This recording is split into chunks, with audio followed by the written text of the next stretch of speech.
आज मु आपण मानक गोटे सुंदर गपटे शुणेबी। गपटीर ना हूँ गध निमंते राष्ट्रीय शोक। राम और श्याम दुईज बंधु बाटरे जाऊ जाऊ गोटे भंडारी दुकान रे पहुँचिले। से माने देखिले क्षीर होगापाई सेठारे बहुत लोक अपेक्षा करी बसिछंती। जड़े स्थानीय धनी सेठ मध्य सेठारे थिले। से क्षीर हेबा बेले तांको धोबा बड़ पाटिरे कांदी कांदी सेई बाट दे जाउथिला। धनी लोकटी ताकू पचारिले कौन होईची कांदुचु काहींकी। धोबा जनक कहिले सेठ जी मु कौन कहिबी गंधर्वसेन मरीगला। गंधर्वसेन किए? धोबाटी धीर स्थिर भाव में उत्तर देवा अवस्था नथिला। कहिला ओह गंधर्वसेन जड़े बड़ परोपकारी। मु किपरि गंधर्वसेन बिना बंचीबी। यह कही से चलीगला। सेठ जनक भाविले से जो परोपकारी लोक से निश्चय जड़े बड़ महापुरुष होइतिबे। मु मध्य सेही महापुरुषों पई शोक प्रकाश करिबी। यह कही से तांकर मुंड लंडा होई पड़िले। से घर को फेरुवा बेले बाटरे पुलिस इन्स्पेक्टर को भेटिले। इन्स्पेक्टर सेठकर शोकाकुल मुह देखि विस्मित हो जाई ताहार कारण पचारिले। सेठ कहिले इन्स्पेक्टर साहेब बड़ दुखर कथा, महात्मा गंधर्वसेन मरीगले। इन्स्पेक्टर सेठजींकर दृष्टांत अनुसरण करने इच्छा कले एवं से भी मुंड लंडा हो पड़िले। इन्स्पेक्टर जेतेबेले राजा को भेटिबाकू गले राजा तांको मुंड लंडा होबार कारण पचारिले।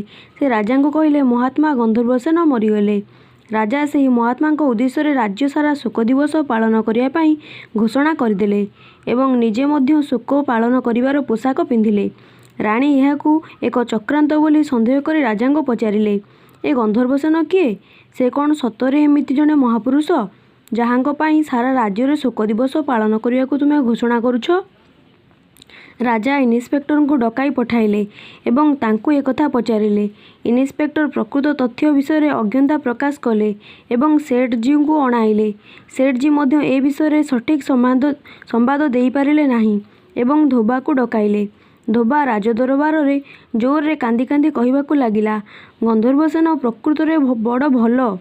राजा जेतेबेले पचारिले से महात्मा केउठी रहुतिले, धोबाटी भयभीत होई कहिला किए कहिला से जने महात्मा गंधर्वसेन होउची मो गध। ओह मु किपरि मो गध बिना बंचीबी। यह कही से पुणी बड़ पाटिरे कांदिबाकू लागिला। यह शुणी राजा रागिगले। से सेठ जी पुलिस इन्स्पेक्टर को गाली देले। राम श्याम नीरव एक कथा लक्ष्य करुथिले। अंध को अंध अनुसरण करिया परी एमानंकर मूर्खामी और बोकामी देखि सेमाने मने मने हसी आगकू चलिले। सेमाने शिखिले जे अंध भाव में अविवेक भाव में अन्य मानंकु अनुकरण करने उचित नुहे। आमे एथुरु कौन शिखिले? आमे जो कथा गुड़ाक जानी नाहु कि देखिनु कि तार सत्यता आमे जानिनु ताकू आमे सत्य बोली भाविबा भी उचित नुहे। केतेक मिछ कथा भी लोक मानकर कथारे सत्य परिणत हो जाए। जेमती कहते लोक मुखर कथा सुदूर प्रसारी। से जे पर्यंत कौन कथार सत्यता को न जानिछे से पर्यंत कौन निजर मंतव्य देवा अनुचित।